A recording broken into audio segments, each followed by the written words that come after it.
Hi class.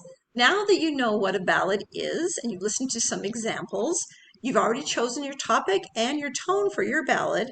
I want to give you an example of how I worked on my ballad to write it. So first I chose my topic, and this was from the list that you guys had as well. My topic is "One morning when I woke up, I was invisible." And the tone of my ballad, I decided it should make them feel sad, but also be kind of funny. So I wanted to be a little bit sad, but kind of funny, and I'm going to try to make it that way if I can when I write it. Now, here's an example of how you can write your story. Your story for your ballad should only be about 10 to 12 lines. If you want it to be longer, you can. Mine is longer than 10 to 12 lines. It doesn't have to be that long. But I want to read you my example because this is how you can start with your story before you actually make it into a ballad. One morning I woke up and stretched. I opened my eyes and saw the sun shining through the curtains. I got out of bed and went downstairs to say good morning to Mom.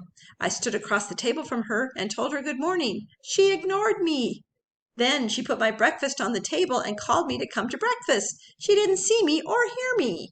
She went to the bottom of the stairs and called louder. I jumped in front of her and said, here I am, but she didn't see me or hear me. She was mad and left for work. I went out to catch the bus, and it was pulling up as I walked up.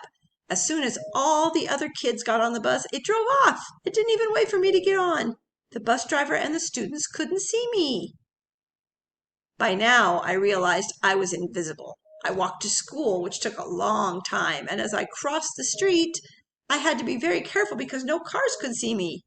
I went into the school and I went to my first class, but since no one could see me or hear me, I guess there really was no point in being there. So I went downtown and walked around in stores, and then finally I went home. Okay, so that's an example of how you can do your story. Like I said, it doesn't have to be that long, but just take your idea and make a story, and then we'll go from there.